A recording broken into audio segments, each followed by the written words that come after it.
Hi, welcome to Biomechanics 3310. Just want to give you a brief introduction to topics we're going to cover this term.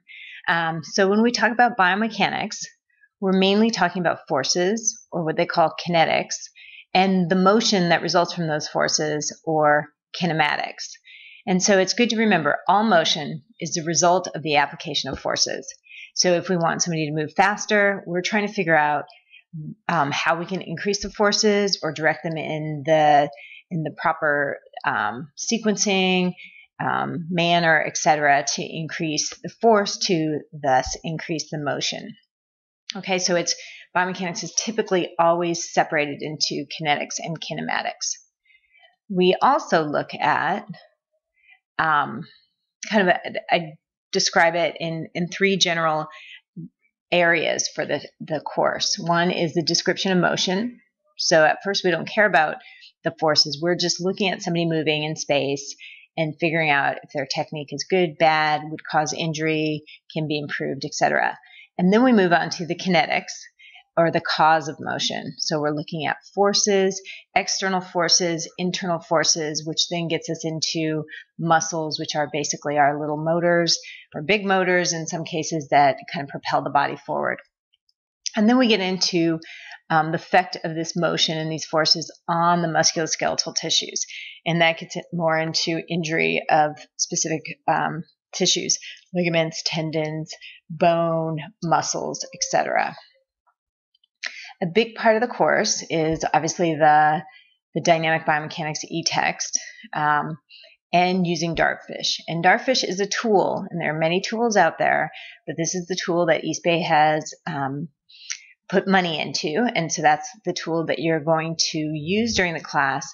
But aside from just learning the tool, you're going to also learn how to analyze motion. So let me switch over here. This is our biomechanics concept video collection on our East Bay channel. And so this is our Dartfish TV, and that's where you're going to store all your videos that you do over the term. Just to highlight a few of the previous videos from previous biomechanics students.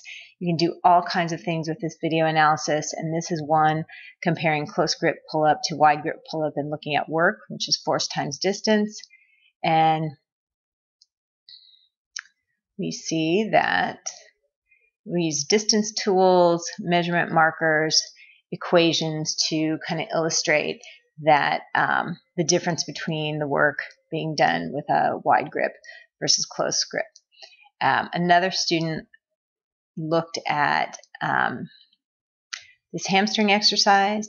One thing to note is that this is called a media book, and this is how you can present your data. And so once you start to record it, it will stop at all your key points, and we'll talk about key points as the term goes on. And so they use all kinds of tools to zoom in, text to describe what's going on, external and internal moment arms, external and internal forces, which create external or internal torques, and then they go through the entire exercise in great detail. The other thing that I just wanted to show you is there is a Dartfish Facebook page, and it's just a good resource. Tennis is using Dartfish in ways that are getting more and more creative and advanced. Apparently, Caroline Wozniacki uses it to assess her playing. It's kind of merging with big data at the US Open. There's all kinds of things going on with Dartfish, or just motion analysis in general.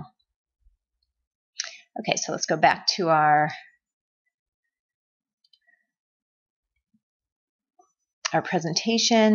And then the final thing I just want to leave you with is that we also have groups on campus that are involved in research and application of kinesiology, one being the Kinesiology Research Group, or the KRG, and then Get Fit, Stay Fit, which I'm sure some of you guys are already involved in. So meetings this quarter are again going to be on Fridays at 10 a.m. this Friday, the 25th of September, in the Kinesiology building, room 124. All right, see you in class.